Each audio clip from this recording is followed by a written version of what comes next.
Hello, everyone, and welcome to the Kulturecast. Yes, we don't do intros anymore, but we're doing one on this episode because I already fucked it up once, and I don't want to have to try to do it organically once again. I am your host, Chris Dashew, and I am not above admitting my mistakes. I am joined by my two good friends. You have heard him here before. Who is he? His name is Dustin, and he's an artist. He's a graphic artist. He might even be Weirding Way Media's in-house graphic artist, if I could convince him. Oh, my. Whoa. Oh, my. And all the way from the On Seagal podcast, we're not talking about Steven Seagal in this episode, but we are talking about a movie that he picked, your friend and mine. He brings the energy that you love, that I love, that tones my ass just a little bit down, just like Dustin, Trevor Gumbel. Blessed be. S River. On this episode of the show, we are talking about a little film you may have heard of. It's called The Blair Witch 2. Now, you've heard of the first movie. I know you have. Not the Adam Wingard movie, but we'll probably end up talking about it. Unfortunately, no, we're talking about Joe Berlinger's oft-maligned metafiction sequel to the original 1999 film, The Blair Witch Project. Last summer, after the crowds left, 5 strangers returned to the woods to uncover the truth. But one of them has a secret that will unlock the curse. You know, if you don't believe in the Blair Witch, then why the hell did you bother to come? I thought the movie was cool. This fall, just in time for Halloween, the witch is back.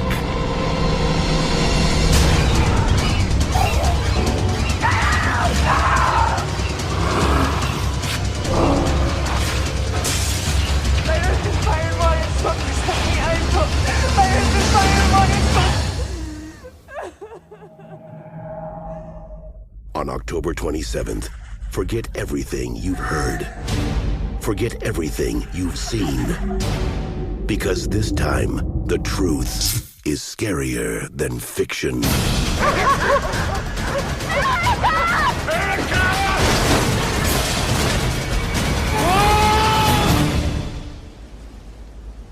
A brutal murder in the Black Hills discovered today. In the past year, the Black Hills area has been overrun with movie fans wanting to get a glimpse of where the Blair Witch Project was filmed. So the film is directed by Joe Berlinger, written by Dick Beebe and Joe Berlinger. It genuinely feels like we're in a time loop right now, like in a lot of ways.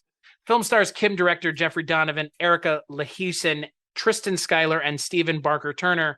They're a group of kids who go out into the woods to look for the Blair Witch, and bad things happen. Or maybe they do, or maybe they don't. Trevor's seen this movie before, so Dustin, you hadn't, and I hadn't. I'm going to leave Trevor for last because I know Trevor has a lot to say about this movie. Dustin, tell me a little bit about your first time watching Blair Witch 2. And wake up! Get your fist out of your face! I remember watching the first one in the theaters. I remember... How old were you when it came out? Oh, what was it, 99? 99? Yeah, 99. I'd have been 17. 16, 17. So you and Trevor kind of got caught up in you were the prime audience for the first one. Well, I remember going to it in the theater, and it was creepy. It creeped me out. It had this thing about it that was like, is this really a documentary? Is this real? Did this really happen? What is this? And then months later, you see the people on talk shows and stuff. It's like, oh, okay. Well, and then I remember Blair Witch 2, that it existed. But I remember thinking like I saw a trailer for it or something. I was like, well, that's not what I thought this would be. I'm not going to watch it. So here we are all the way in 2022 and got a chance to watch it. And I liked the approach of this movie and how it almost owns the fact that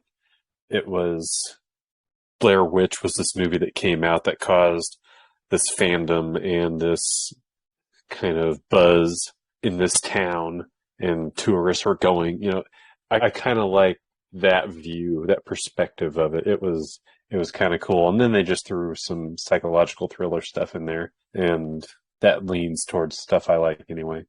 So yeah, I enjoyed it. Trevor, what about you? Tell me a little bit about your experience with Book of Shadows, Blair Witch 2, given that you're the one who picked it. Well, like Dustin, I saw the first one in the theater summer of '99 because you couldn't really get away from it. It was one of the first like viral advertised films. Like there was like websites and all that shit. Like people were saying, "You got to see this movie. It's like so fucking scary, man." And they had specials on the Sci-Fi Channel. They were trying to like, add to the mythology before you saw the film. And I knew it wasn't real when I went to see it. I was aware, because really, I don't think you could show people dying for real in a theater. Faces of Death couldn't do it. Sure as hell Blair Witch can't do it. So I still was aware, but I wanted to watch it. I went in with the mindset of, okay, so what? This isn't real. Try to be in the mindset that it could be real. So in that, there was a lot of scenes that I thought were very, very spooky, kind of creepy. It was very slow, but that was the point, because I think people were expecting, same kind of horror they've always seen. But this movie was very intentionally, methodical. And the way it brought the horror was, very subtle, not in your face, not until the last 5 minutes. That was more in your face. So I was intrigued when they said they were making a sequel. I thought to myself, what are they going to do? Just have more people go into the woods and get chased by a witch? But when they were describing the film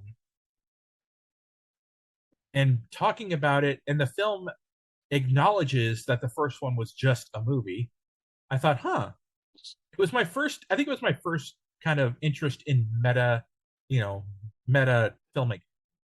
But it wasn't like wink, wink, nudge, nudge meta. It was very much a commentary on fandoms that can go too far. Which Jeffrey feels Donovan's oddly prescient, yeah. definitely. So Jeffrey Donovan's character named Jeff. Basically, every character in the film uses their real first name, so we'll just call them by their first names. So yeah, I had never seen this movie. What's weird is I remember where I was the first time I heard about Blair Witch. I was at the Jekyll and Hyde Club in Dallas, which was a themed restaurant similar to the Rainforest Cafe, but it was horror themed. And Sweet. I remember going there at one point as a kid, and I remember the people that we had gone out to dinner with my family were talking about having gone and seen the Blair Witch Project, and they were talking about how scary it was. And I remember thinking to myself, like, oh my God, like, this is like, I'm never going to watch this movie. This sounds terrifying. I remember the woman talking about how scared she was, and it was real. And even if it wasn't real, it was still scary, and how terrible to manipulate people's emotions that way. My God, the purse clutchers of 1999 really haven't changed, have they? Mm-mm. And Trevor, I had heard about this movie being maligned and I think in a lot of ways it is, but I think it's fairly maligned, but unfairly released in a lot of ways. And again, we'll talk about it. But sitting down to watch this movie, I watched the original studio artisan entertainment cut first. And then I went and watched the second Paxton extended fan cut, which you can find with a little bit of Googling. It's probably the first thing that comes up if you search Berlinger fan cut. But I think what's weird about this movie is this is the kind of movie that would be made now. And if this movie came out now, it would fucking kill. Like, Oh, yeah. it would kill hard. And Yeah. I think the second act would need a lot of work, and I think the second act of this movie needs a lot of work. But I think the second act of this movie needs a lot of work because even the fan edit can't get things that they don't have access to. And there are things that they just don't have because they've never been made available. It's not like the fan edit has somebody going, Joe Berlinger gave me all the raw footage and I'm cutting it together. What's going on is they found his notes online, and when he's talked about it, and they've gone through and done as much as they can to present it as the director's original image, his original idea of the film, which is drastically different from the film that we end up getting. But this movie would kill today. It's like shocking to me that in 1999, Blair Witch comes out, and in 2000, they wanted a sequel, and this is what they got. It's insane to me that this is what they got, because this movie was never going to be successful in 2000. It would kill today, but I think that's because there are more horror fans in the world and like even casual horror fans in the world than there were in 1999. But also that's primarily because of a movie like Blair Witch that there are more horror fans, because horror in the 90s was in the late 90s was kind of a drag. And Well, Blair mid Witch to late really 90s, kicked the fucking genre in the dick hard. Well, it was in the mid to late 90s, it was mostly teenagers. Right. It was all and Kevin Williamson sequels ruled, to 90s and sequels to 80s horror movies. Yeah, and Kevin Williamson was kind of the master of the 90s teeny bopper. We're more clever than we think we are horror. Well, you're right, Scream. You're right. I Know What You Did Last Summer. I mean, there you go. Although I did love the Faculty's really good. I mean, I like everything good. I love everything that Kevin Williamson has done in the 90s, really. I mean, even Teaching Mrs. Tingle. Yeah, even that movie's pretty good. Like Kevin Williams, he created Dawson's Creek, which I think is the epitome of 90s TV. I do love Kevin Williamson. But you're right. It's very much you start to notice a trope. 90s. Yeah, but you start to notice a theme. I mean, let's put it this way. What is the biggest horror movie of the 90s? Scream. So yeah, Absolutely. Everybody's going to just rip it off. I mean, everybody's just going to do their own thing. And I mean, fucking Urban Legend was pretty blatant. We have Jared Leto in it, yeah? We don't talk about that. Oh, he actually is in it. I was trying to remember or not. But we don't talk about that. We don't talk about him. That's period. Awesome. But I will tell you, man, like Trevor, I'm really glad you picked this movie, and I will tell you why. Two things. This feels like the kind of movie I would have been going to bat for the last 20 years. And I'm glad that you have been, because this movie is not an amazing movie by any stretch of the imagination, but it's an interesting movie. It's one that has a lot of fun things going on. And it's one that if you watch the director's cut is a good movie, but the theatrical cut of the movie is not very good. It's a muddled mess of a movie that is really cut out of order. When you see the way it was meant to be cut together, makes you sad. I enjoy both cuts. Like, I didn't even know there was a Berlinger wanted a different cut until after I'd already seen the first cut so many times and enjoyed it. Again, we're blessed by the internet in 2022, right? But then I started reading like interviews with Berlinger, and actually even in the commentary, he was talking about it. How, basically he wanted this to be more psychological than slasher. Right. Because the studio, what he wanted was like suspense, pacing, don't give everything away. Don't hint at it. But then the studio came in and bastardized it, in my opinion, by cutting in scenes of blood and gore. Stuff that they thought the kids in the 2000s wanted. They thought that's what we wanted, and that wasn't, because as much as I do like the first one, the studio fucked up. The studio wanted a film that wasn't supposed to be. They saw Blair Witch and thought, you know what? Let's add blood to this. Let's add gore to this. Right. Which is like not the reason the first one's successful. It's successful because it's a fucking scary movie, because going out into the woods at night is scary. Like, go out into the woods and turn all the lights off. It's fucking scary. Doesn't matter if there's a fucking witch in the woods or just bugs and shit. Like, well, it's all the stuff that your imagination cooks up that's happening off camera. Well, it's the Texas Chainsaw Massacre thing.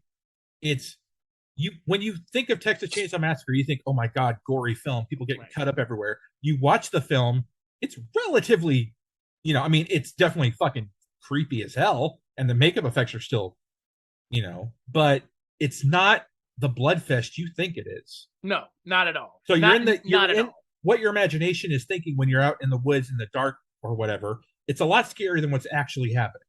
So, and that's what the first one traffics in. I know that this movie couldn't traffic in that, and I'm glad that it bugs me so much reading stuff online about this movie where at the time they were like, I don't get it. Like, I don't get it. Why didn't they just make another Blair Witch movie?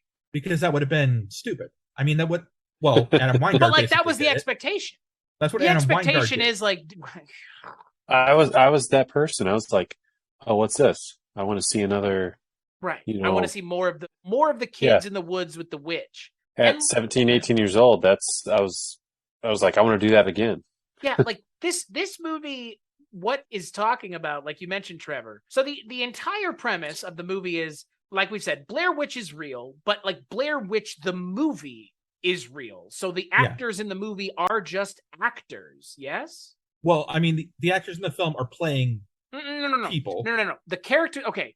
Oh, you mean the characters in Blair Witch? Yes, in this they are universe, just actors. Okay, so in this, no, I think in this universe, they did disappear. Are they? That's what I couldn't figure out.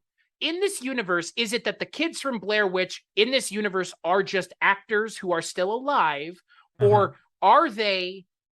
Did they go? Is the Blair Witch in this universe being presented as real and is real? Is there a Heather Donahue? Did she go out into the woods and did she die? Okay. Or did she disappear? As the director said, there are definitely different interpretations of the film. Right, but but this seems like a baseline interpretation problem, right? From what I understood, the director of what happens in the film is group hysteria, the effects of drinking and drug use, and being so obsessed with the film that it becomes you. But in this, but the question's a different one. In this universe, does Blair Witch exist as a reality? The way it's presented, okay, so we would all agree, Blair Witch, as it's presented to us here when we watch it, is we're supposed to watch this as it's a real thing. We know it's not. It's actors, right? But it's being presented as real. In this universe of Book of Shadows, or Blair Witch 2, because Book of Shadows literally means nothing in the fan cut. Book of Shadows in the original cut, it means nothing. Well, Book of Shadows is commonly known to the Wicca community as a book of spells. Right, but there's no Book of Shadows in the movie. No, there is not. Right. In this universe, is Blair Witch real, and the actors in that movie are actually just Heather and Mike and whoever, and they go out into the woods and they did disappear, and people are going to Burkittsville because they want to get in on how weird it is that these people went? Or is it just the people are going to Burkittsville to see where the movie was filmed that are actors and, hacks in films exist? That's what I can't figure out. That's what I read into it. Then I don't even understand how that could be the case, because that makes no sense, right? I don't know. Right? Like, it would almost have to be that the Blair Witch was a real thing. No? Like, it's weird for me. Is it not? Really, it goes back, but then it goes back to how you interpret the ending, which we will get to. Right, but the question is, like, is Blair Witch real or is it fake in this universe? Because it almost shaped my entire interpretation of the movie. Does that make sense? Am I just like hyper focusing on something, or what I mean? Like, you have good points, but I think there are good points to be made about both interpretations, and both have some sort of validity to them. But this doesn't feel like part of this movie that should be up for interpretation. It should either be it is real or it's not. Because if it's real, then there is a possibility of a presence in the woods, so it could be fake or real. But like that, I just need that question answered, because that doesn't feel like something to leave up to interpretation. Because what's the point of leaving that? There's plenty of things that you leave up to interpretation in this movie that by leaving them up to interpretation, it allows the audience to ask questions about the way the narrative is being presented. But I'm just asking, is the original Blair Witch movie in this universe? And I'm asking Dustin and then you, Trevor, is it the movie is real, a Blair Witch made those kids disappear? Or is it the movie is a fake film and the hype around it is like the hype that happened because of the real movie that we saw, which is people were excited that someone made a cool movie and they wanted to go see where the movie was filmed, not where people disappeared for real. Does that make sense? That's how I took it. The second way you described it. That people disappeared for real. No. The way I took it when I watched it, because it starts off with like Jay Leno and Kurt Loder, right? Entertainment people. It's not news organizations by any means, and they're talking about the Blair Witch movie. So I took it as that in this universe, Blair Witch the movie happened there too, and then it's just crazy fandom going on in this small town where it happened. But then when they're out in the woods and they have their bonfire and whatnot, there's things said, oh, that's where the tapes were found. Right. And that got me thinking, are they talking about that's where the tapes were found in the movie? Or saying the tapes were actually found? And that's what I'm driving at. It's like, that's that weird part of this movie that I think, to your point, Trevor, it's like, what is the line here? Because they find the tapes in the foundation of the house where they claim they found the tapes from the Blair Witch Project, right? The tapes that they found from their evening were found where the Blair Witch Project tapes were found, under like a rock in the house. Yeah. So it's but that doesn't happen. If that doesn't actually happen, that doesn't actually happen if those kids don't actually disappear. No, okay. Right? Jeffrey put them there. Yeah, you're right. Okay. I mean, again, like Jeffrey is so obsessed with the film. I see what you're getting at. Part of him wants to live the film. Really, we're talking about that line is really being messed with in this movie. I hadn't even thought about that. Fuck. Neither one of us did, Dustin.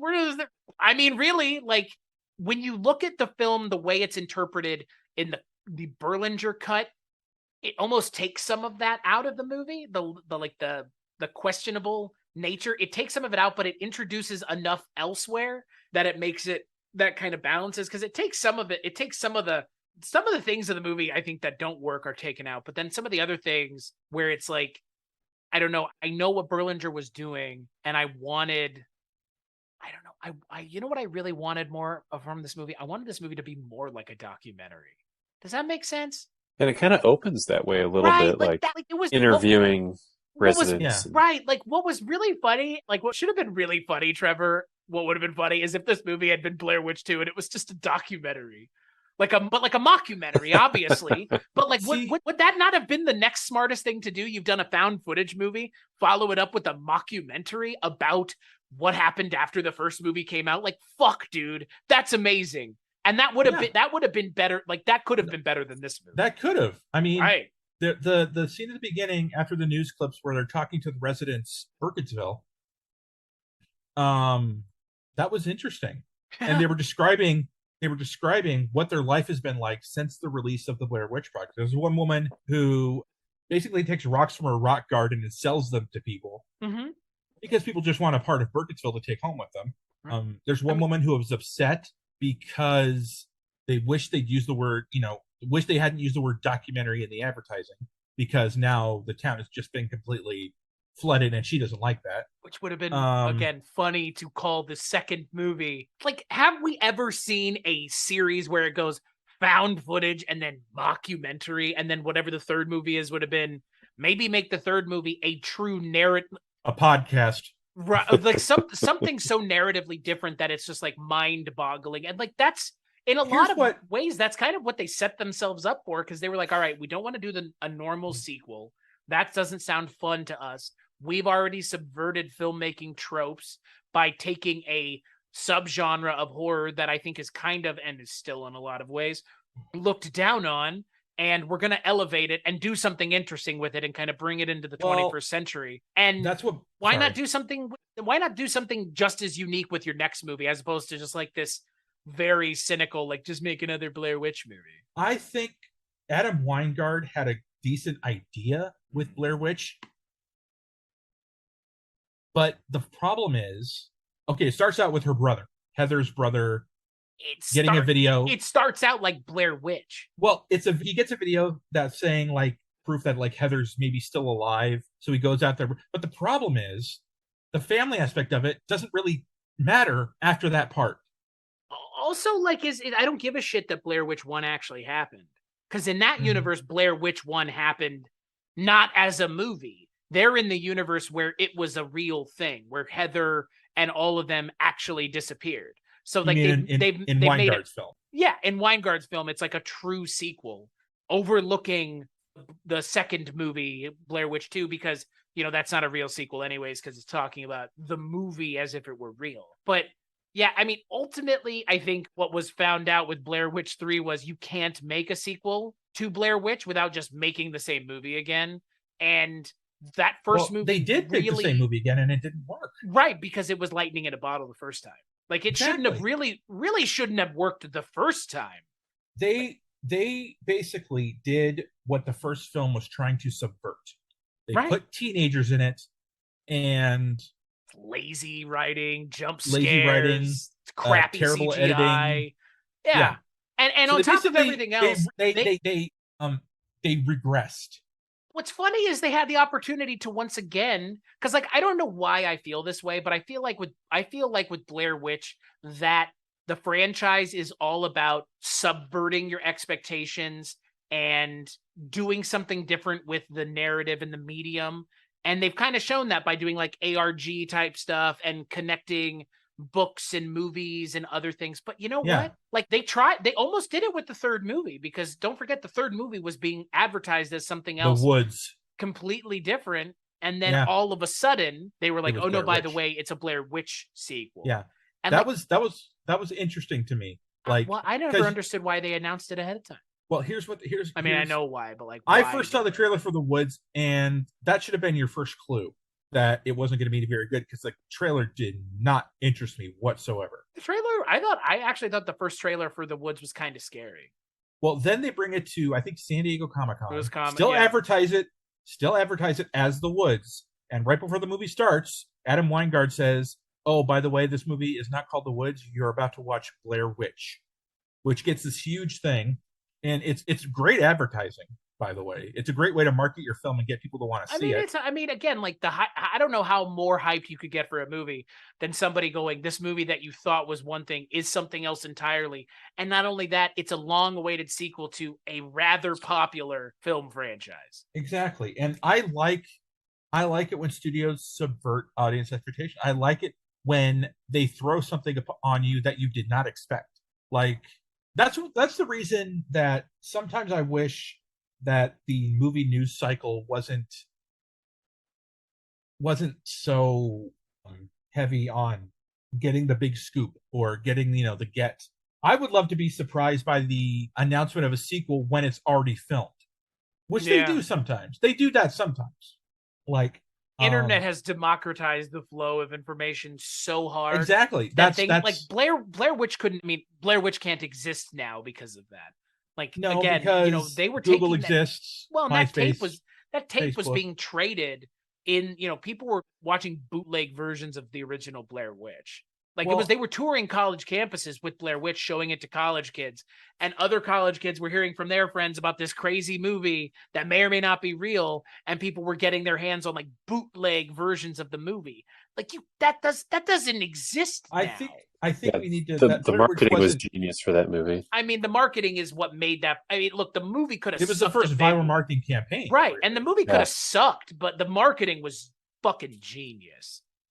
And that's where they fucked up with this movie. They fucked this movie over pretty hard in every imaginable way. Well, when you think found footage film, a lot of people will go and say Blair Witch was like the first found footage film, forgetting that Cannibal Holocaust exists. Yeah, but nobody's watching Cannibal Holocaust because nobody really wants to watch movies that have actual animals getting murdered in them. Even though I love that movie, and I think that movie's pretty good. There are two separate cuts of that, isn't there? One without the animal murder. I'm sure there is, but again, it doesn't change the fact that they I'm did saying it. It also comes down to the fact that where did Blair Witch succeed where other found footage films have failed? Like, it's very rare that a found footage film gets the grosses that Blair Witch, or even close to grosses. We didn't see it until Paranormal Activity, a decade later. It was the viral marketing for Blair Witch 100%. It was viral marketing. Like, because again, like Blair Witch is, again, I like the first Blair Witch, but I'm not sitting here and saying like it is the greatest film ever made. Like, it's a pretty good found footage movie. No, it's for psychological, mind fuck. It's pretty damn good. It is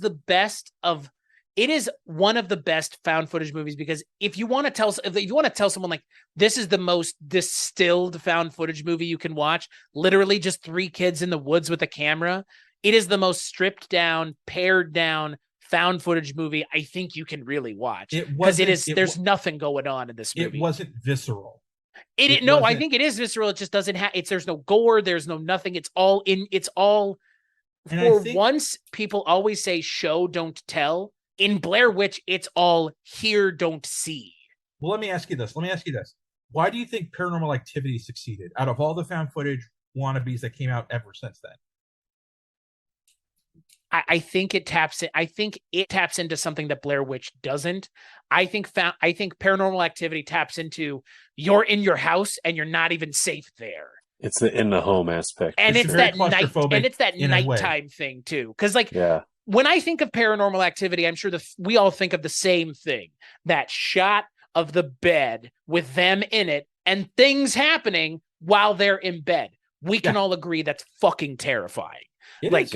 Nobody wants to think about seeing their baby cam footage and checking it and seeing weirdo things happening going, well, I don't remember seeing that happening last night.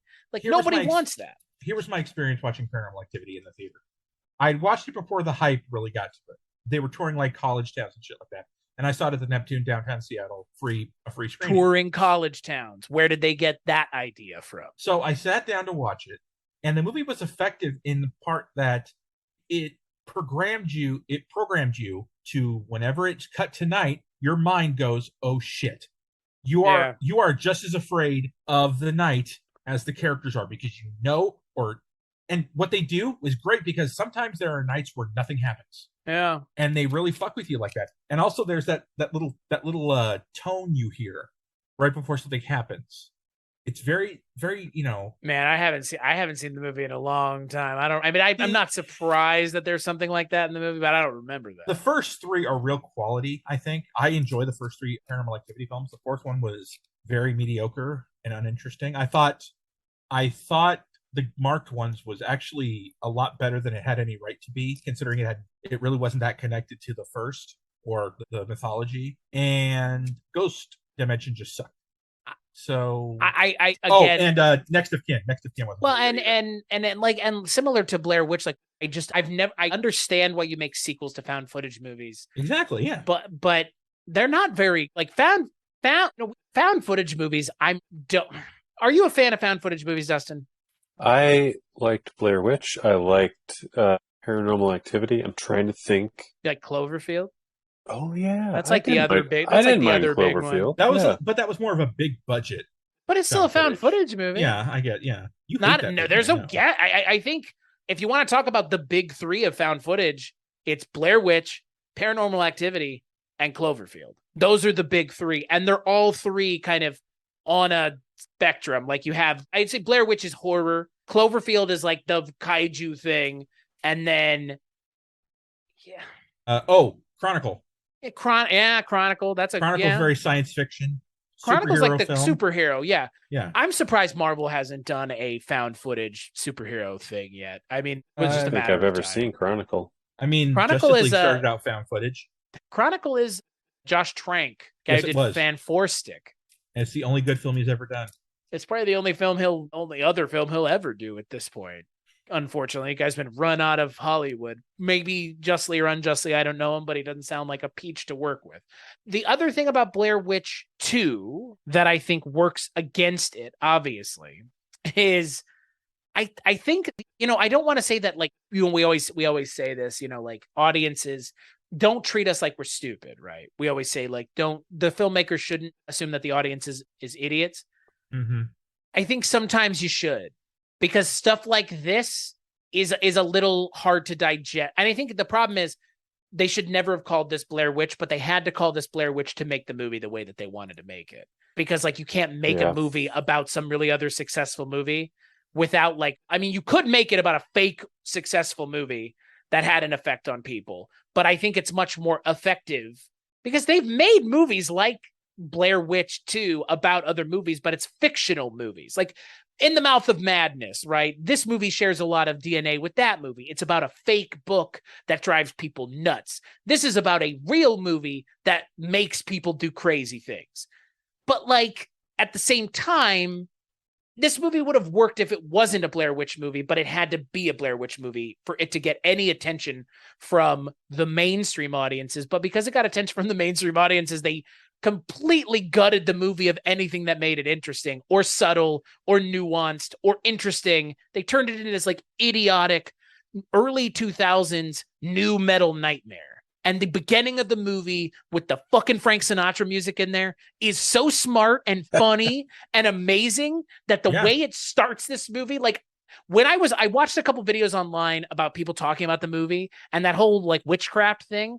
The fact that that's what opens the movie is that Marilyn Manson song, and Witchcraft was the original movie's opening song. Like they didn't understand the vision from frame one. They just knew Marilyn Manson would sell soundtracks. New metal, baby, let's do it. Like the Witchcraft opening with Frank Sinatra is it's amazing. Yeah, that had me hooked right away. Right? And Dustin, that's not in the original version of the movie. Really? Yeah, it's Marilyn Manson. Teens. Yeah. It's again, like the problem with this movie ultimately becomes I can't tell someone to watch this movie because unless you go find the extended cut, the version you're going to get, it almost is a soulless representation of a good idea. Yeah. I mean, when I watched the original studio version, I enjoy it still, but I keep thinking there is a fantastic film that wants out. Yeah. And you can see it. I mean, it's there. Like you can see the studio fucking with it from frame one. Well, and what's weird about it is because, like, I kind of want to talk about the movie, less the whole shit around the nightmare that was making this movie. Well, let's get to the movie. So let's just talk about a movie, the Berlinger cut. But the thing about the Berlinger cut that works so well is it doesn't tell you what is going on until the last 5 minutes. Yeah. And is that cheap? I don't know. Is it kind of M. Night Shyamalan-y and kind of twist heavy and reliant on, pushing the climax of the movie to the credit scene? I think that's primarily because of it being an extended fan cut and like they don't have whatever footage they would have needed to augment that.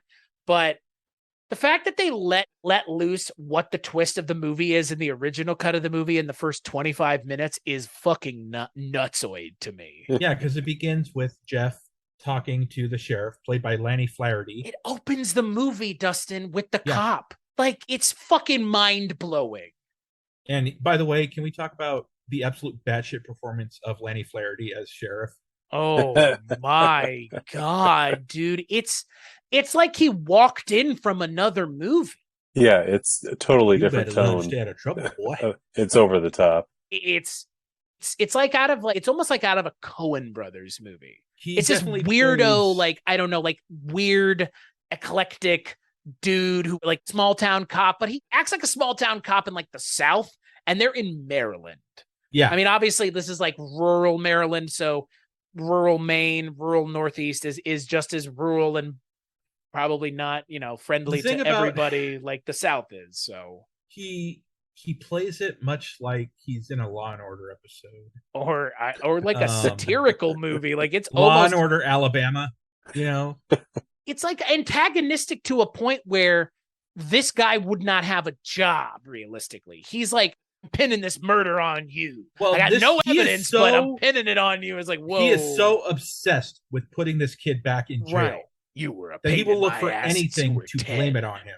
Yeah. You were being a pain in this town's ass. I sent you a 10. Yeah, that was pretty good. That was really good. That was real good, Trevor. I've seen the movie enough times that. Yeah. You want to talk about the book of Irververse? The Book of S River. S River. Yes.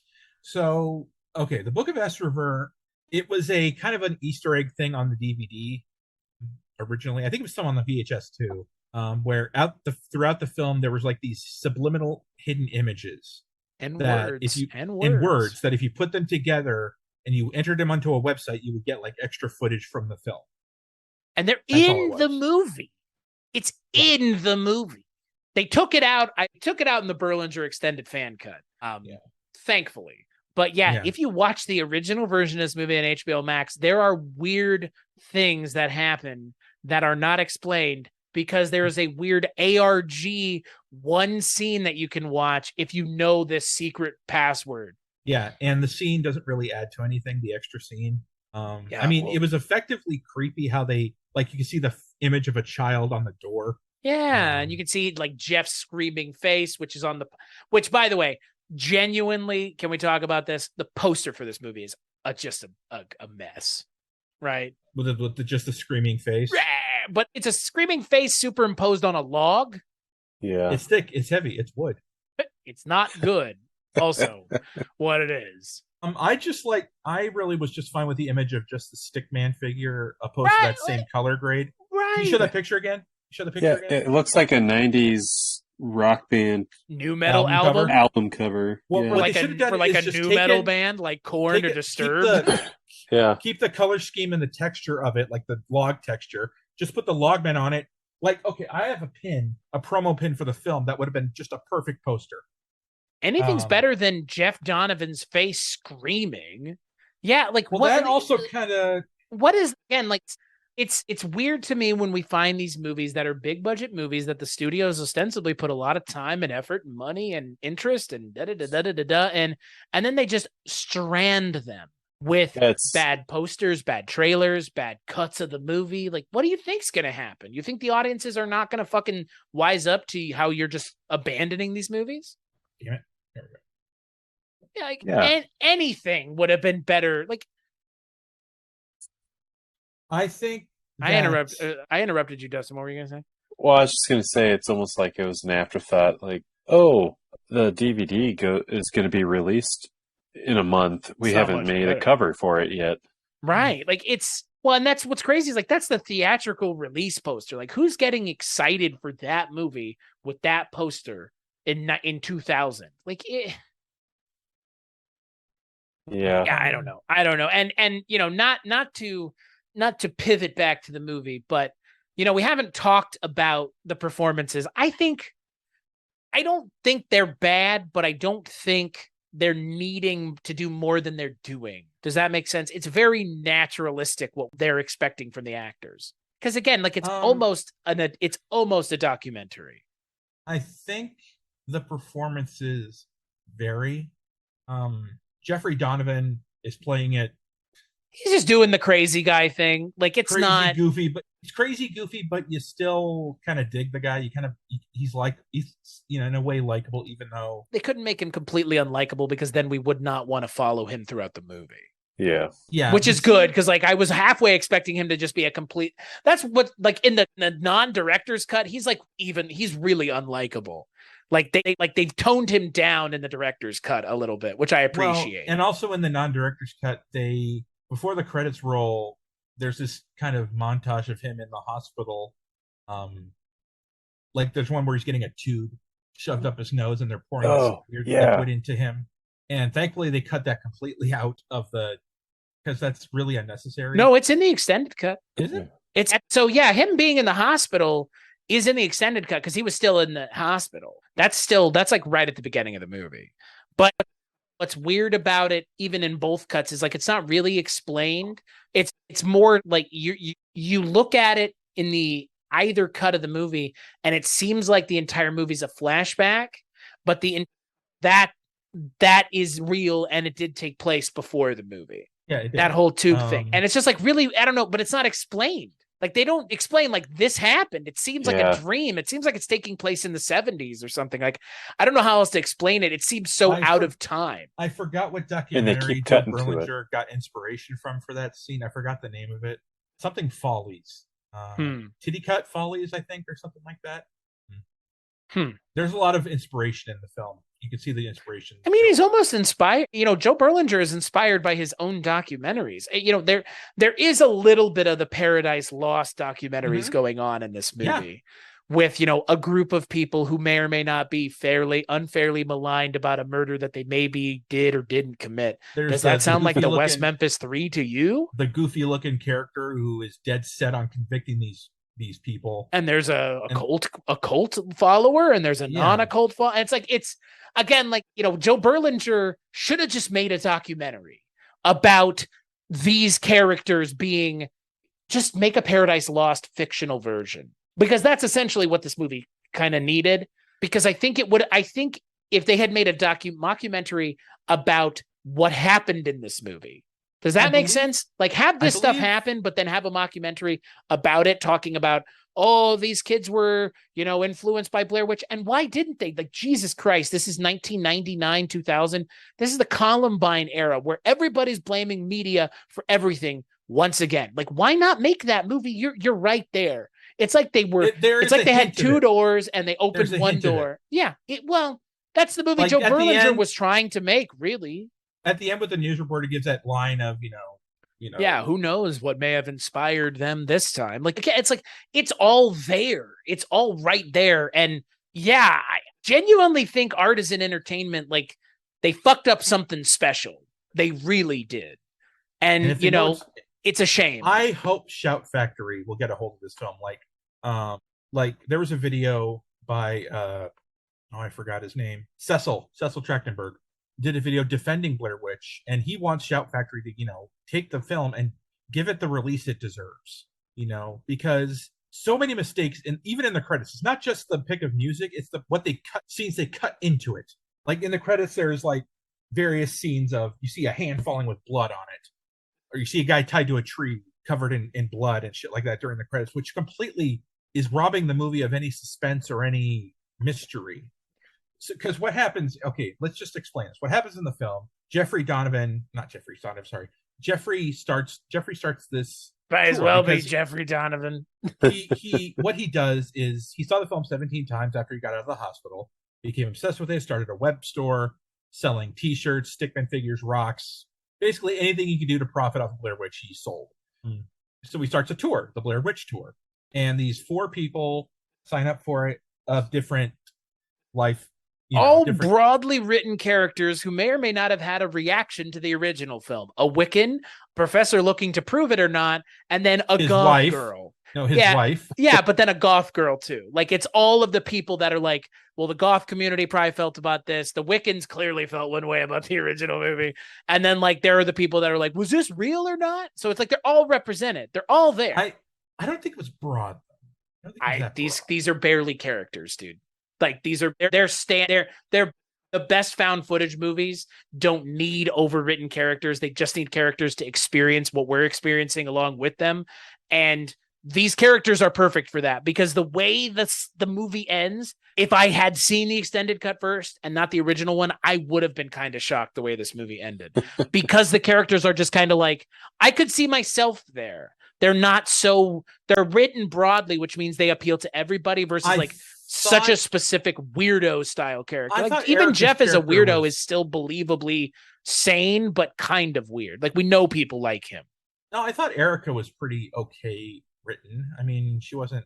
I think it's not a matter of good or bad. It's just they're written very broadly because you don't need, for a movie like this, it's all about what's happening, not who it's happening to. And like that's very clear from the get-go with this movie. It's like we're examining the hysteria of Blair Witch and how it affected people, not how people are affecting it, because they can't do anything to stop it in this movie, whatever is happening. I found it kind of random that Kim, the goth girl, had psychic abilities. Maybe it happened a few times. Yeah. They just kind of accept it. Where she first she asks her when the baby's due. Yeah.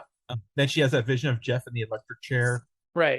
But are they, is it real? Like, again, that comes back to the question, like, is it real, or is she just like, are you pregnant? These people have been heavily She knew where the tapes were. She knew where the tapes? What's that? But she knew where the tapes were because that's where they were hidden in the movie anyways. If we were all there and we were looking for the hidden tapes and we had seen Blair Witch and we were obsessed with it and in Burkittsville, isn't that somewhere we would look? Okay, I'll give you that. Right?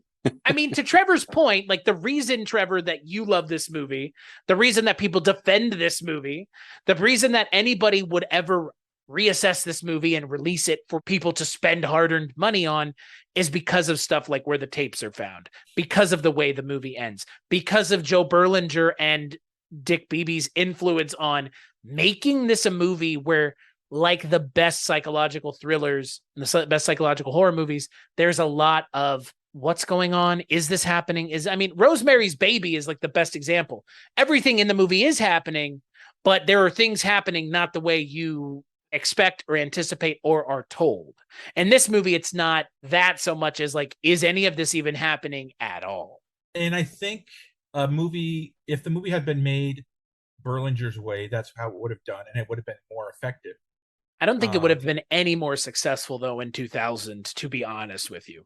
But I think it would have been reassessed better in retrospect. Right. Well, and again, like that's what the fan edit has really, I think, proven, to your point, Trevor. And again, Dustin, as someone who has enjoyed watching this movie, one of the only reasons you're able to enjoy this version of the movie is because somebody else spent God knows how many hours cutting it together. Like, you know what I mean? Like someone spent their hard-earned time taking a movie that a large majority of film watchers have abandoned because they perceived it as bad and said, I want to sit and spend my time editing this movie together. Yeah. So that people on the internet can say, good job, man. It's not like anybody's ever going to release this version of the movie officially. They can't. That's so illegal. It's not even funny. Well, it goes to show there's a lot of people out there who defend the film, who knows how amazing that could be, and who desperately want people to see, who saw in the film what Berlinger saw, but nobody else did. So they want people to see it the way it's supposed to be seen, and then assess it, respectively. I think that they did a great job doing as best they could, because I don't think they could do everything Joe Berlinger wanted to do. But why bring someone like Joe Berlinger in if you're gonna just change? It's like what they did with Solo, right? Like, why bring those two guys from the Lego movie in and then complain that they made a funny Han Solo movie? Like, did you not see what they've done before? Did you think that they were gonna show up and all of a sudden kowtow to what you wanted because you hired them? Like, that's one of these weird. Right. I mean, like, they hired Joe Berlinger, the guy who cut his teeth on documentaries, on presenting an interesting nonfiction narrative, which is just as hard as a fiction narrative. Frankly, in a lot of ways, it's harder, because to present something truly entertaining and interesting and enthralling is not that easy, especially with something where you could just Google the information while you're watching it at this point. But like, why hire someone like Joe Berlinger and then say, well, you have to make a traditional movie out of this, when you're hiring someone who has an idea for this that is so in his wheelhouse, but outside of the wheelhouse of what people are expecting, I guess. It was his first narrative film, I believe. It's his only narrative film. His only narrative film. Isn't it? Isn't it the only one he ever directed? I think so. I believe so, yeah. And from how... Oh, no, he directed that... didn't he direct the fucking... Yeah, he directed that Zac Efron Ted Bundy movie. Yes, because he's the one, right? Because he also is the one who produced the Conversations with a Killer. He's produced so much stuff on Netflix. It's not even funny. The Jeffrey Epstein thing, Crime Scene, the Cecil Hotel, Conversations with a Killer, Ted Bundy stuff, the Times Square Killer thing that came out last year. They're doing a John Wayne Gacy thing like they did with Ted Bundy's tapes. Like, Joe Berlinger is a documentarian. And a damn good one. Right. So all three Paradise Lost films are fucking enthralling. Yes. And frustrating as hell. But they have a good story. They have a good payoff, though, which is, I mean, now we can talk about the payoff, but like, to your point, taking a guy who makes documentaries and letting him have 2 minutes of a documentary film in his movie is blue ballsing us big time. Because those first 2 minutes of the movie really, like, I know I do like this movie, but those first 2 minutes are the best part of this movie. It's like giving Martin Scorsese a film and saying, okay, there's, you could put 2 minutes of Robert De Niro and Joe Pesci doing mob stuff, but then we gotta move along. Now you have to work with this young cast of people that you have no idea. Yeah, now you got to work with Jamie Kennedy and Rob. Right. Schneider. It's like, what are you doing? Like, why are you kneecapping them from the get-go? Especially with something like Blair Witch. Like, at the time, the hottest IP at the time, period. And they wanted a sequel. They wanted a sequel without the original directors involved. I mean, Eduardo Sanchez and Daniel Myrick, but they didn't want to go with they didn't want to do a sequel to the original movie. Didn't. Sanchez and Myrick were like, we're out of here. We have no interest in doing a sequel. Weren't they going to make it like a prequel discussing... Yeah, they wanted to do a prequel about the Blair Witch itself. Kelly Edward, or Edward Kelly, or whatever her character's name is. Ellie Kedward, right. Sounds like a fake name, a joke name. The little girl that drowned in the lake. And I'm more of a fan of Rustin Parr. Yes, Rustin Parr, the man who was accused of killing all those children. So does Blair Witch? I've seen all the fake. I want to watch them. I haven't. I want to watch them. I love the stuff surrounding Blair Witch. I posted a link in the chat. I know, I saw. I like all of the, like, I think unfortunately, realistically, the best thing about Blair Witch is all the stuff surrounding it, and the Blair Witch movie is just okay. I think that's what attracted me to it, was the mythology. Right. The mythology's really got it. I'm not like a Blair Witch obsessive, but I did pay attention to the mythology because I thought the mythology was really interesting. Well, anytime anybody actually spends the time to invent a mythology and then to connect it to movies and even have it be outside of the movies, I take notice. I care. Like, you're actively trying to involve me as a viewer in what you're making. Yeah, you're giving me more. Right. Yeah. And I don't have to have more, but sometimes if you're willing to make more and it's good, I'll take it. Like, period. Well, that's why I even bought the Blair Witch companion book, because I wanted to know more about the story. Sure. Because I found it interesting. That's why I bought books about the Blair Witch Project movie. How has no Because I one thought- made that book yet? Like, the cottage industry of making of movie books hasn't taken Blair Witch and done that one yet. I mean, they've had like episodes of, I mean, I'm They've sure had they a- cover. I'm sure they cover it in that best year of film. The Brian Rafferty book, I'm sure covers. oh it. yeah, that was a good year for film. So. I mean, 1999 is like contemporary. Is a contemporary year that is to think about now is insane. The Matrix, Blair Witch, American Pie, American Austin Pie. Powers 2, The Yeah. Phantom Menace. Yeah, it's just like 1999 is like we don't get years like that anymore. Well, they And that's had what makes Blair Witch even more impressive. Was Yeah. because this was a catering budget for one of these films, Yeah. and it blew them away. I mean, independent film wise, it was the highest grossing independent film of all time for a long time. Until what movie dethroned it? Paranormal Activity. You know what movie was preceded Blair Witch as the most successful independent film? Was it Clerks? No. Should I This will know? surprise you. No, this will surprise you. I don't know then. Teenage Mutant Ninja Turtles. The original one? Interesting. Because Well, it's New Line, at the Mm. time, New Line was an independent studio. right. And it was also produced by Golden Harvest. Exactly. Yeah. That was the highest grossing independent film of the time. Before that, it was Halloween. Interesting. I was going to comment on 99 and why all these good movies came out. They had to get them all out before Y2K happened. Yeah. I can't tell if you're being serious or not, Dustin. I mean, in 1999, everybody else thought it was serious. So Yeah, get these movies out now. I gave Y2K like that, like a millimeter of my attention to it, because I knew nothing was going to happen. Yeah, Like but I knew I was like, people that were after planning the new year happened of 2000, I just went back on my computer and like, yeah, see, I'm online. Nothing happened. Fuck you. he went to go look for more Blair Witch facts. I mean, at the time, like that was the big fucking thing in the fall of That 1999. That fucking website was updated all the time. I know. That's what I'm saying. Like, I was not kidding. Like, this is primo time for Blair Witch. Like, end of 99, early 2000. Like, this is the shit right then and there. And This when I is the remember- shit. Like, Blair Witch is and the I worked, shit. And I worked in a video store after that movie came out around 2000, and there were a lot of straight to video wannabes. Like there was one called the St. Francisville Experiment. There was one about the Jersey Devil. I forgot what it was called. I mean, there have been other ones like The Legend of Boggy Creek. That's like an old school one. You The guys have Poughkeepsie seen that tapes. one, right? Dude, the Poughkeepsie. Oh my God. Have you guys seen the Poughkeepsie tapes? I just watched it about 2 weeks ago, and I have thoughts. Dustin, my friend, I don't think you would be mentally prepared to watch this movie. It is brutal. It's like one of the most brutal movies I've ever seen. Like, right? It's Fucked. frustrating It's as fucked fuck. up beyond words. Yes, and it's frustrating as hell. Yeah. It is a It is depressing. found footage mockumentary about a box of tapes found in a serial killer's house in upstate New York. And it's It will piss you off. presented. It is what this movie should have been.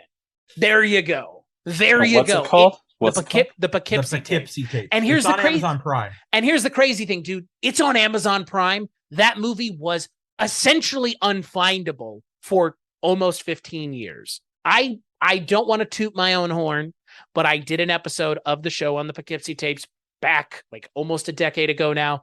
I had both of the directors and the director's wife on there with me talking about the film, which is the interview they always wanted to do about the movie. And so I can toot my own horn about that. The Poughkeepsie tapes is a film that I love to death. I'm glad it got a Shout Factory, Arrow, one of them. It's been released 4K Blu-ray recently in the last 5 years. And Dustin, it is not for the faint of heart is a lax term. And you might want to watch it you have to be in the mood for it, because if you try to watch it when you're in a good No mood for that film, it sir. It will rob you of whatever good mood you had. There is no because- mood that one should be in to watch that movie. It's a mixture of found footage from his tapes and then mockumentary style talking head interviews with people. Okay, you're right. It was Shout Factory. Yeah. Okay. And it's good. I like it, but it's one of those movies where it's like, yeah, like Trevor said, I'm not just going to sit down and put it on. But I watched it on a it's whim. awful. It's awful in the best way.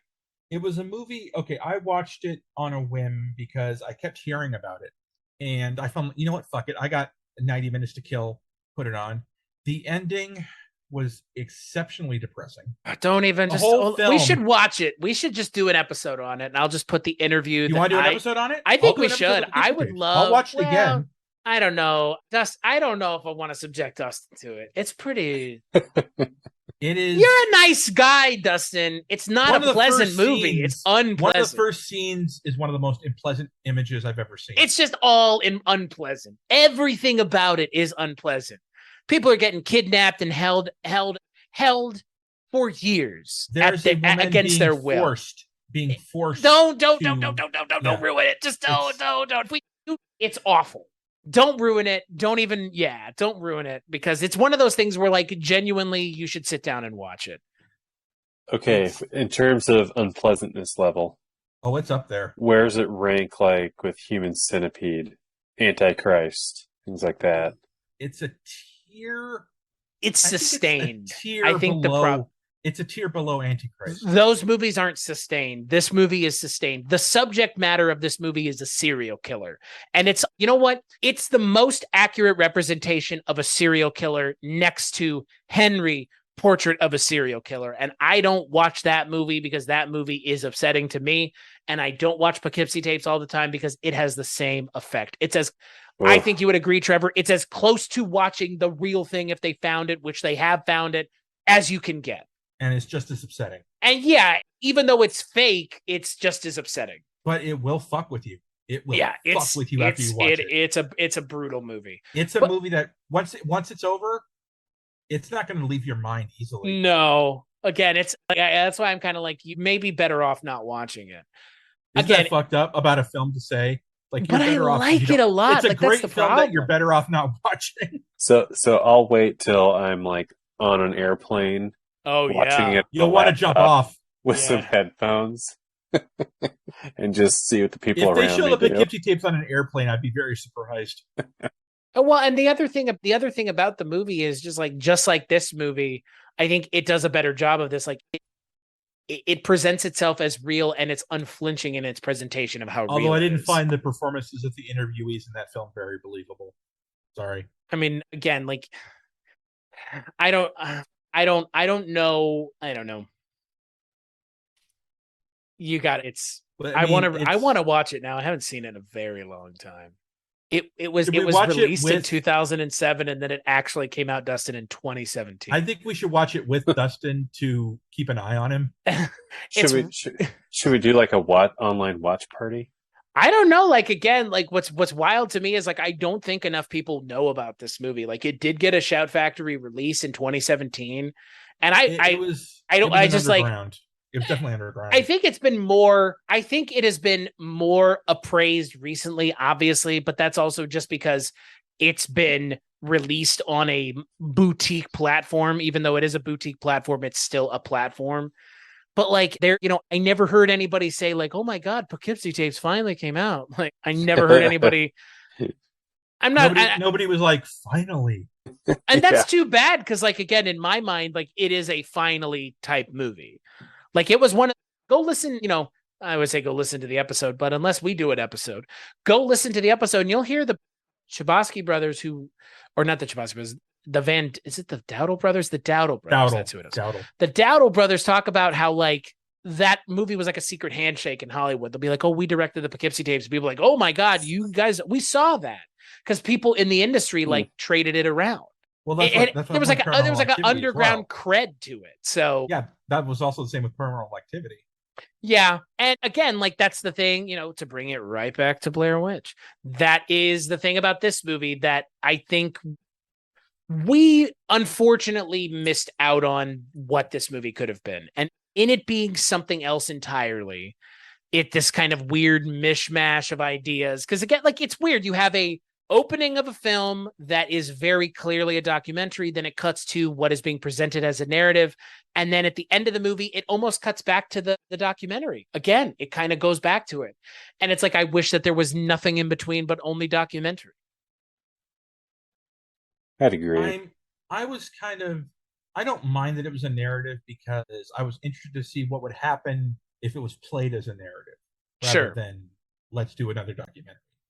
Right. Because, I mean, again, the first movie is not a traditional narrative anyways. And I thought the plot was interesting. An obsessed fan going into the woods with a group, shit happens that, is open to interpretation. Because you can't say it wasn't open to interpretation. No, it is. And the extended cut of the movie, I think, opens it up more than the original one does. The original one makes it very clear, like, yes, they murdered them. Yes, they killed them at Coffin Rock. They killed the other people. And like, there you go. Like, there's no question of that in the original cut. But in the extended cut, it's like, okay, well, we have maybe, did they do it? Were they, and I think it comes down to whether, like, did they do it or were they possessed by the witch to do it? Right. Was it drugs and alcohol, or was it the witch? Yeah, possession. Right. Or was it the influence of Erica? Yeah. Right. Well, and again, like, there you go. Like, it's, and there's, and then it comes like, then it becomes the question of like, was Tristan possessed by the Blair Witch, or were they just, again, like, or was everybody else? Because there's that footage at the end where Tristan seems totally normal, and she's like, "Guys, what are you doing?" And everybody else is gone. Like, and everybody else is messed up. Yeah, and that's what's so fun about. Yeah. Again, I think when this movie works, it really works, and that's what's such a bummer about this movie. Imagine what Sam Raimi could have done with this. Again, I think I would rather imagine what Joe Berlinger could do, because this movie should have been a documentary. Zack Snyder. I think they made a big mistake hiring a director who knows what he's doing, but not letting him do it. Yeah, 100%. Because you don't hire Joe Berlinger unless you want a Joe Berlinger film. You don't hire him to make a narrative when he hasn't made one up until this point. How's that? And look, that Ted Bundy movie is okay. I don't remember anything about it being particularly like standout direction wise. I thought Efron did a great job. Sure, but like Berlinger's direction, I don't remember it being like, oh my god, what a well-directed movie. I can understand why it took him so long to go back to narrative features after the nightmare he experienced with Artisan. Totally. Again, if you have a bad experience with a studio hacking and slashing your movie apart, yeah, far be it from me to tell you to want to get back in the director's chair again so that your movie can be taken apart right at the 13th hour. Because that's what it is. You spend all this time shooting the movie your way, and then you take it and you get it edited. And sometimes this happens. And this happens from time to time. There's not a bunch of movies out there that we know about where people are like, release the blank cut. But this is one of them. This is a release the Berlinger cut movie. It doesn't have the fandom that Justice League does. No, but nor should it. And look, that movie, when it came out, like, people were all hooping and hawing about it. But like, what about it? Like, they're not doing anything else. Just like with this, like, they're not doing anything else with it. Like, I'm glad it came out, but it doesn't change what we got. And that will always be the case. Even with Blade Runner. Well, and even with Blade Runner, like, everybody, like, oh, I hate the fucking narration in that movie. And oh my God, like, the Blade, the Ridley Scott cut is better, blah, blah, blah. The version we got is the version we got. I know that we've had 30, 40, 50 years of the ability for everybody to take the movie and do what they want with it. And I'm glad that they can. But it doesn't change the fact of what we first initially got. And that's the problem with something like Blair Witch is I understand why this movie failed. And I think we all do. Because this movie, as it stood originally, was not great. Like you said, Trevor, it still has its moments, but the parts that are good are still good in both parts, both versions of the movie. So, yeah. Okay, can we quick talk about the score by Carter Burwell? Oh, it's great. It's not your typical score in the sense of uses an orchestra. It's very much naturalistic. Right. It uses sounds of sticks, rocks, water rushing, shit like that. And who does he work with all the time? The Coens. Right. Again, like, there's this weird energy to this movie. You know what else he did? A Goofy movie. The energy that should have been brought to this movie by a Coen Brothers composer, I think, is toned down, but this movie has like a weird energy to it. Yeah. And again, that sheriff character is not of this film. He is from somewhere else. He's from a Coen Brothers movie. He's been in a lot of things. He was in Signs, actually. Talk about another movie I haven't thought about in a very long time. Yeah, he was in Men in Black 3. Lenny Flaherty's he's all over the place. What I think one song choice that did work in the film was the end credits using Poe's Haunted. Oh yeah. Because that's a beautiful, hauntingly gorgeous song. Again, the fact that the original version of the movie opens with that Marilyn Manson version, and then the second version, it's all about selling soundtracks. I know it really. At that time, it is. It was in new metal. It was in the new metal time. Well, and again, nobody is going into this movie going, I can't wait for there to be a Frank Sinatra. Like, it's so subversive. Like, everything about this movie feels like it was set up to be subversive and then was not executed as such. And that I think would have been soundtrack is a good representation of that, is like a microcosm of it. You know what I think would have been a better song choice for the credits? I Put a Spell on You. Again, like, I like the tongue-in-cheek aspect of that initial song. Like, it's so good. It's so smart and funny. And again, like, if that energy had gone throughout the movie in the way that Berlinger wanted to, man, I wonder what the Wingard movie would have been if this movie had been good. I wonder what the third Blair Witch movie would have been, because undoubtedly there would have been a third one. There were talks for a long time before it was ultimately killed that they were going to bring it back to the story of the witch herself. Right. Take it back to, I think, the 1800s or 1700s. Which would have been cool. And it would have been interesting. Tell it as a narrative. Just tell it as like a straight up prequel narrative story. Do something completely different with the third movie. Documentary wouldn't have worked. I mean, you could have done a documentary about it even. No, I mean, if it was set in the 1800s. But you could have done it as a history documentary. And then you have people, people going to visit the thing, and then something happens there. I mean, there you go. I mean, you do one as a found footage, one as a documentary, and then the third movie is a found footage with documentary in it. A little bit. I had an idea for a Paranormal Activity sequel where the girl that survived from the second one gets in contact with this ghost hunting reality show, like shit you see on Travel Channel and shit like that, and they go search for the ghost. They go in the house and do like a Ghost Hunters type show or Ghost Adventures type show. What's the name? Well, there's a movie that's like that. It's Grave Encounters. There was two of them actually. Yeah, and that's like Zach. It's like, what would happen if Zach Bagans went somewhere and it was actually as haunted as he claims it is? And he wasn't a complete tool. No, he's still a complete tool. The character is 100% Zach Bagans, but like, instead of it being like up in the air whether or not it's real, it's like, oh my god, there's a demon over there. Look, and it's just walking around. Like, I call him douche Bagans. He's an asshole, is what he is. Oh my god! A slight sound. I'm sorry, but no one has ever said screaming at ghosts is a good idea. Just pointing that out. Oh, he's the kind of guy. He doesn't always do the "I'm here, come on, say something." Exactly. That's what I'm saying. Like, nobody in their right mind would tell you to do that.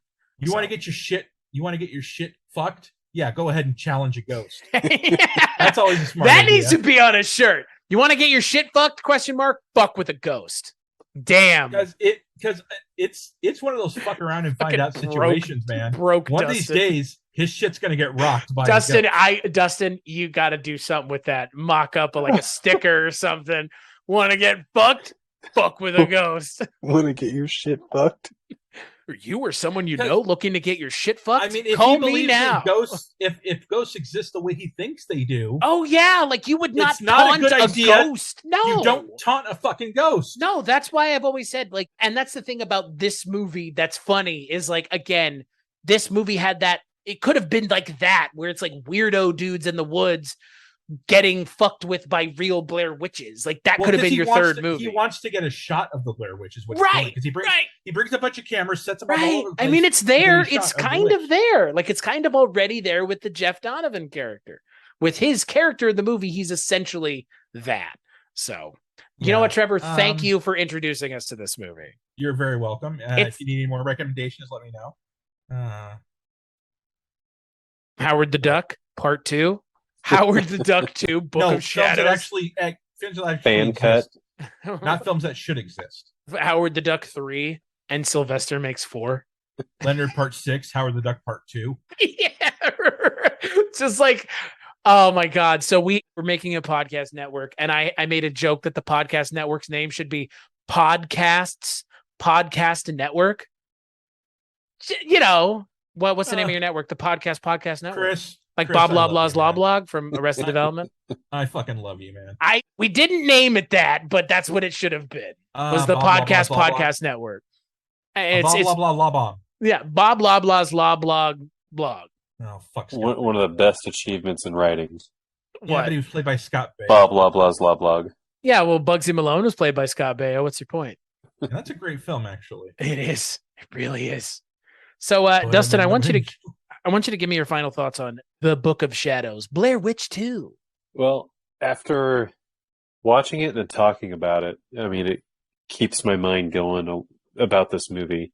And I think that if you're going to watch it, make sure you have someone else watch it too, so you can have this, because it needs this, because there are things that happen that, how did you perceive that? What did you think happened? And I think that's what makes this movie kind of cool is, I mean, there's the movie that has kind of like everything answered. Yes, they killed everybody. But outside of that, there is a lot of back and forth of, are they tripping? Is she tripping? Is a witch messing with them? Like, right. It's throughout the movie. It doesn't let you decide until the end. Yeah, because they do ingest a lot of substances around that campfire. And I think that's fun. That's what another thing that bothers me. Tristan is pregnant, correct? Yeah. She's pregnant. Yeah. What does she fucking do? But that's why she miscarried, bro. That is why she miscarried. But the movie wants us to think it was the witch. Well, the witch kills kids. No, she has that dream where she drowns her child. So does like she drinks. Dude, a fucking 8-ball will kill your baby real quick. Fuck, dude. Oy. I am willing to bet my entire government pension that the blood in the van is going to match those tourists. That's because she had a miscarriage in our van, and you know that. Anybody could have played that character, man. But that's what I love about it. It's so... Watching it, and that guy shows up right away. I was like, who's this guy? Who are you? Mr. Policeman. His face, his voice, his like first line is, get out of these woods and go home. There is no goddamn Blair Witch. It's just like he's from another movie altogether. Like, Trevor, God give me bless your Lenny. final thoughts on Blair Witch 2, Book of Shadows. It's a film that needs to be reevaluated. I think the Berlinger cut needs to be seen. I think Joe Berlinger deserves the right to cut the film and have like a Scream Factory release a Blu-ray it deserves with new commentary and in a reevaluation because like I said, I still enjoyed the studio cut. But I enjoyed it more for what it could have been. There's still great stuff in it, but there's a lot of stuff that could have been just genius.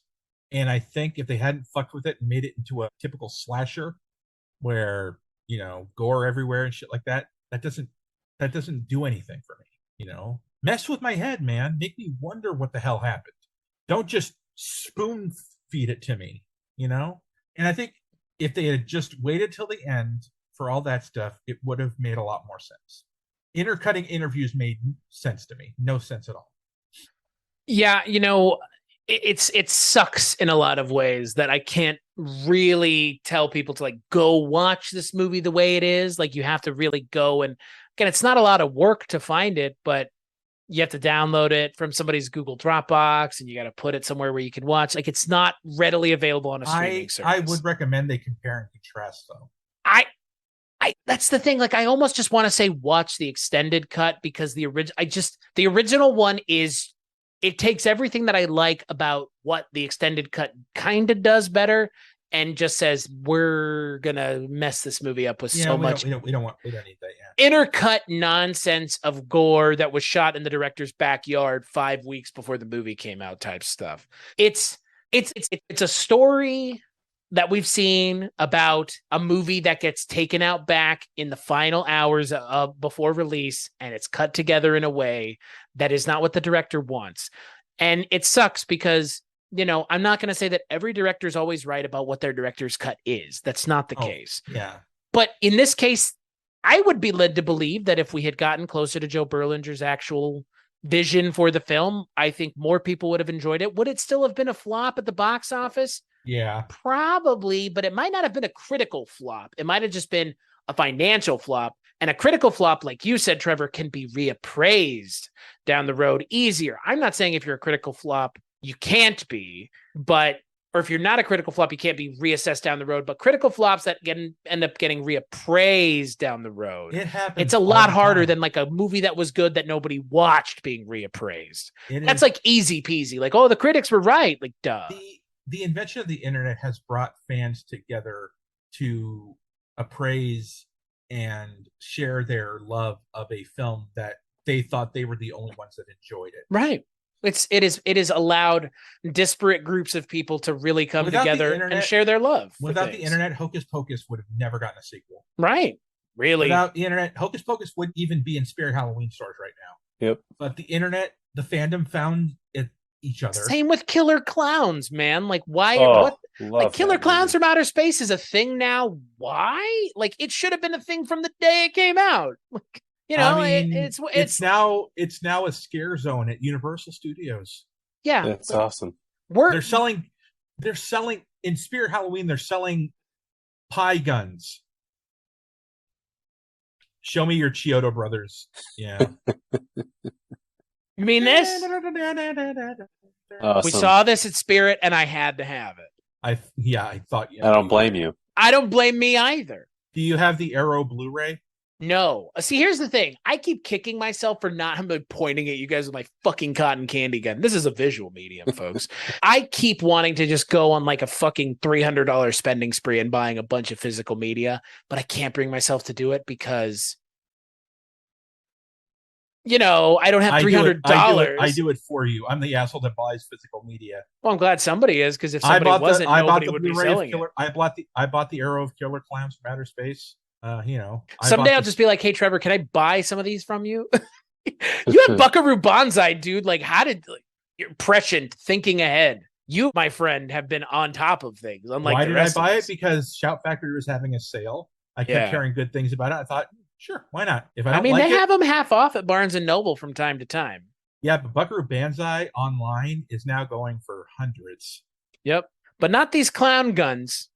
But this, was that like what, $20? $25, yeah. But I'll tell you what, man, I would like to live in the universe where this movie came out the way Joe Berlinger wanted, but that's not where we are. So we have to deal with it the way that it is, and it's pretty good the way that we get it with the extended cut.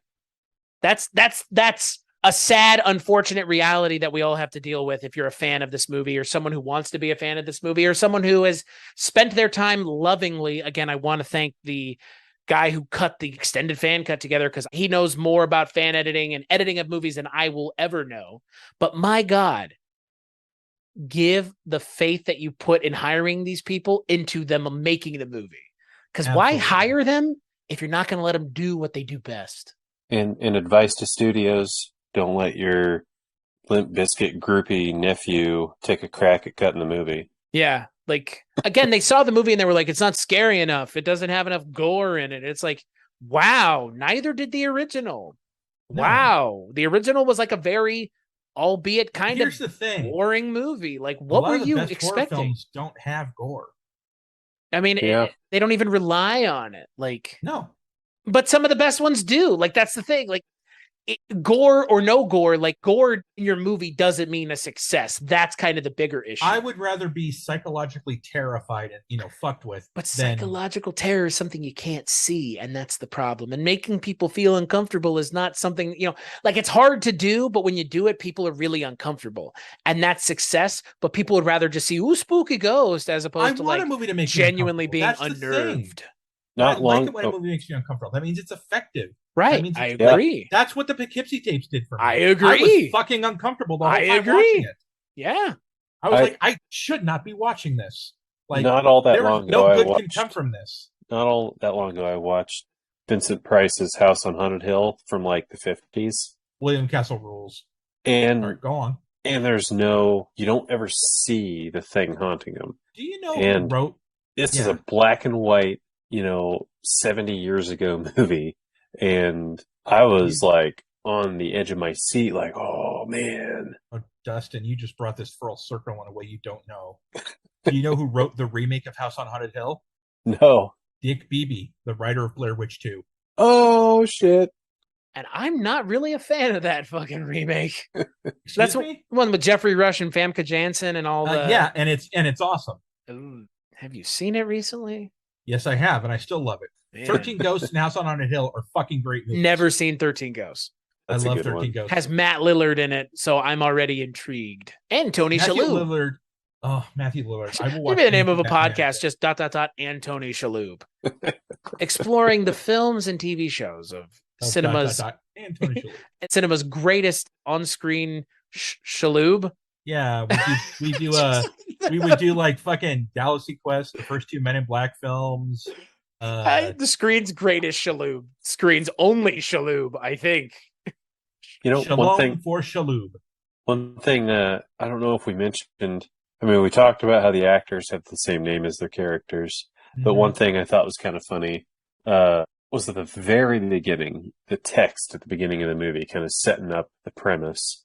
It said names have been changed for their safety, but the funny part is the actors' names are the characters' names. Like, that's funny.